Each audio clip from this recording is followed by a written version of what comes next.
We turn now to the latest with Sean Diddy Combs at an after party back in 2000.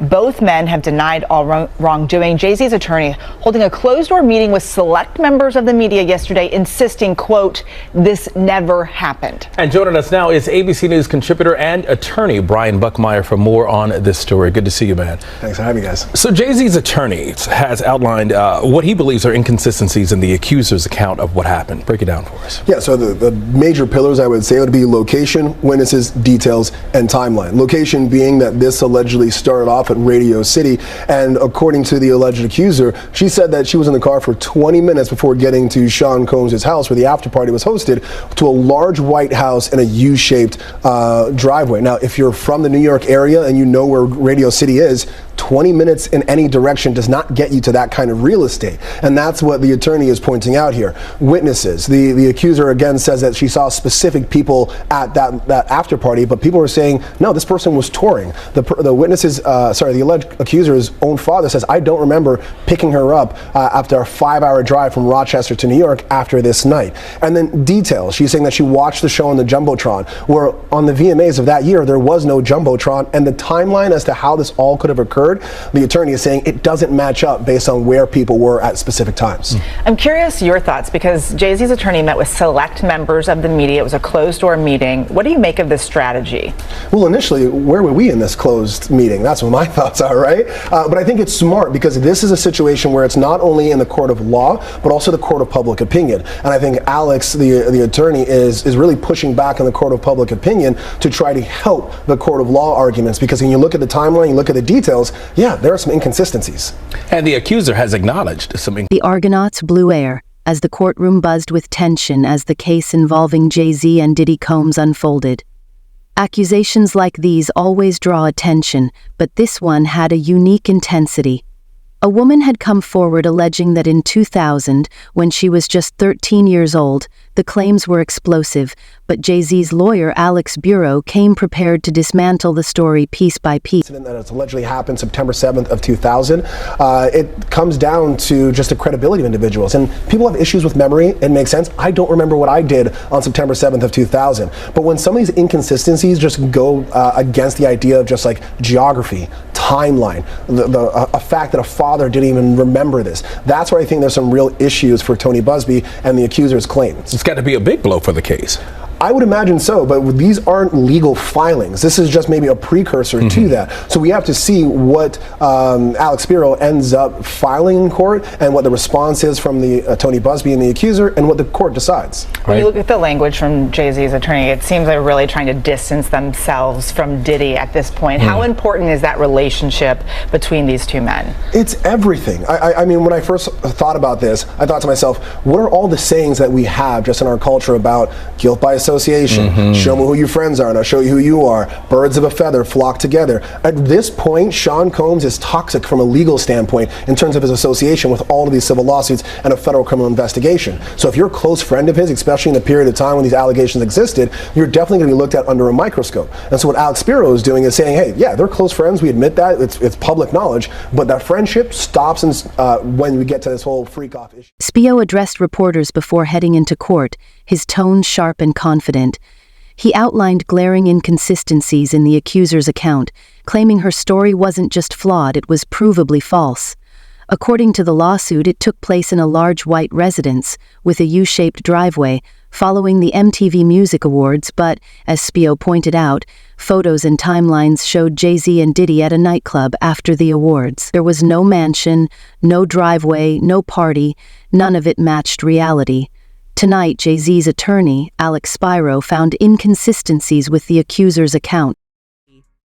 Tonight, Jay-Z's attorney, Alex Spiro,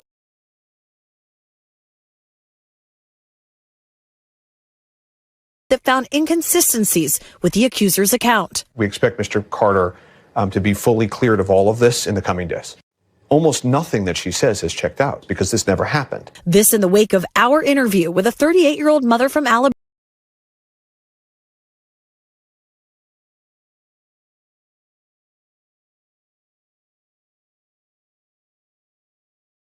Want to come forward because think that I've been quiet long enough. She says that she might have some facts wrong, but that she says the incident happened. What do you say to that? You know, anybody, when they make up a claim, they can just keep repeating it and getting it right. But you never get the details right. And what happened during her interview with you is that the story began to unravel. On the night of the MTV Video Music Awards in 2000, she says Combs' limo driver took her to an after party. There she says she spoke to musician Benji Madden and his brother. I'm talking to Benji Madden about his tattoo. That's the Last Supper. In a statement to NBC News, a representative for the Maddens confirmed they didn't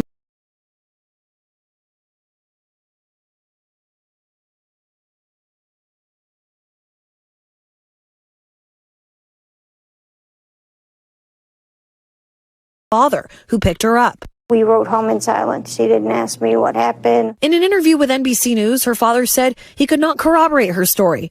I feel like I would remember that, and I don't, he said. The woman revealed to us that she has autism and previously suffered a head injury. In a follow-up phone interview, we asked her about the contradictions, and she said that she stands by her statements. This woman is standing by her story. It happened over 20 years ago. Maybe her memory is hazy. Maybe her father doesn't remember that night. No, she's doubled down on certain of these details. She says, I'm positive. She points out the tattoo. She talks about the tattoo in vivid detail. Turns out that's completely false. And the father is supposed to be picking her up. 10-hour drive, round trip to pick her up in the middle of the night. Has no memory of that. No one has come forward about this in nearly a quarter of a century, and that's because this never happened. Spyro said he's not only seeking justice for Jay-Z, he says that he also wants to expose the accuser's attorney, Tony Busby. He takes away the voices from real victims and he causes real harm. If this lawyer has any sense, he's going to dismiss this claim.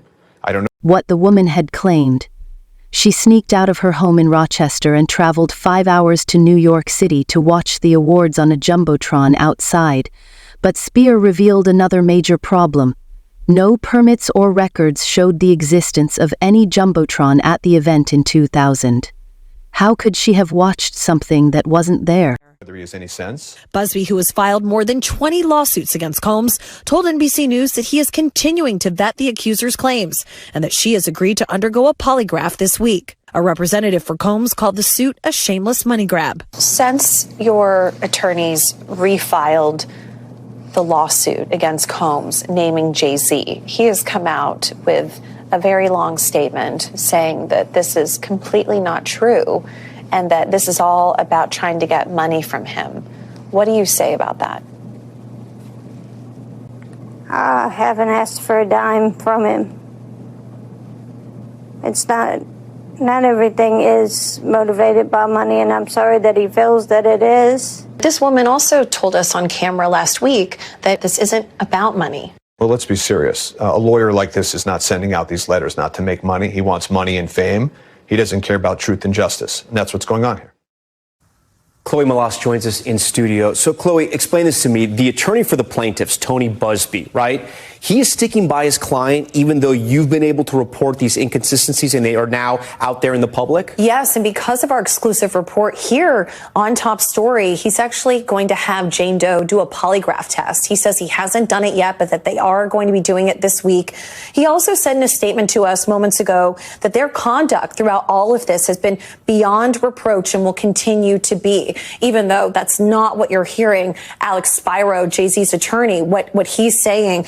Also, I just want to show you, Jay-Z's team created a timeline. Obviously, even though this took place allegedly 24 years ago, right? They are saying that there is just no way that he could have been at the VMAs. He's on camera there until the end of the VMAs, which ended right after 11, and that there are photographs of him at the Lotus Club in Manhattan, and they say he was there till 3 a.m. and then he went to the music studio. So again, they are adamant that he was not at that party. That he was not at any sort of after party. I do want to ask you this. What is Jay-Z's sort of legal team strategy in describing the relationship between Diddy and Jay-Z? Because there are a ton of photos of them over the years, obviously before these allegations came out. And this civil suit, Tom, originally just named Combs, and then it was amended last weekend to include Jay-Z.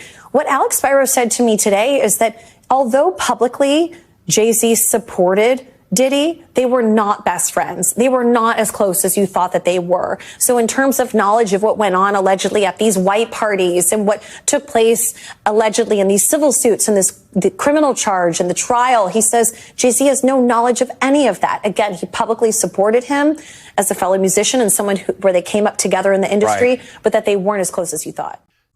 The timeline was equally troubling for her to make it to New York City by the time she claimed she would have had to leave her house by 3:00 p.m., an impossibility given her story of sneaking out undetected. And then there was her father, who she said drove from Rochester to New York to pick her up from a gas station. Spio emphasized that her father didn't recall making such a trip, adding another crack to the already shaky narrative. Combs. That civil lawsuit filed against Combs in October was amended Sunday to include Jay-Z.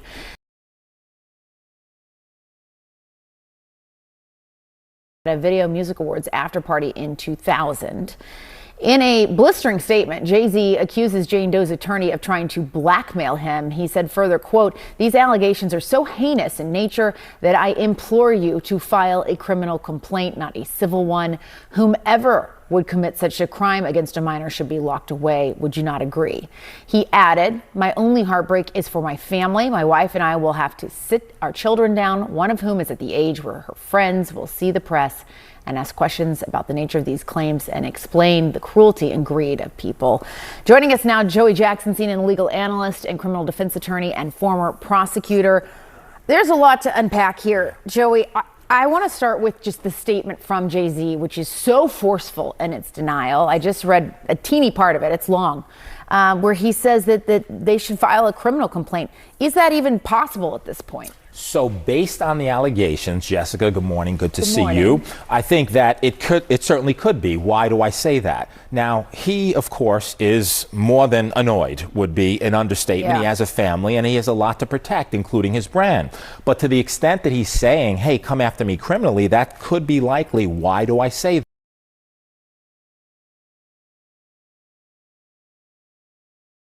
What that means in English is that it's saying that he held her down, raped her, and that, of course, the allegation is that Mr. Combs did the same thing. And so if those facts are actually accurate, it would require an investigation by prosecutors. And if true, right, you could pursue it criminally. Now, with respect to evidentiary value, yes, it happened 24 years ago, right, more than 24 years ago. But in the allegations, there's a few things. Number one, there's allegation that another celebrity was present at the time, right, in addition to other people.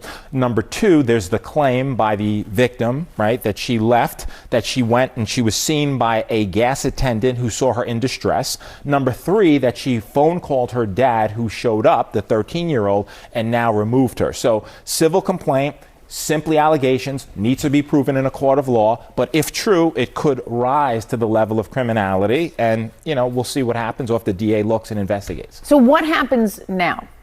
So what happens now is this is simply a civil complaint, and in a civil complaint, it goes through the technical. As Spiro continued, the courtroom hung on his every word. He described the woman's story as a fabrication, not just improbable, but demonstrably false. The accuser, he argued, had built her allegations on a foundation of lies, and it was their job to expose the truth. He didn't mince words, accusing the opposing lawyer, Tony Busby, of manipulating the accuser and exploiting the legal system.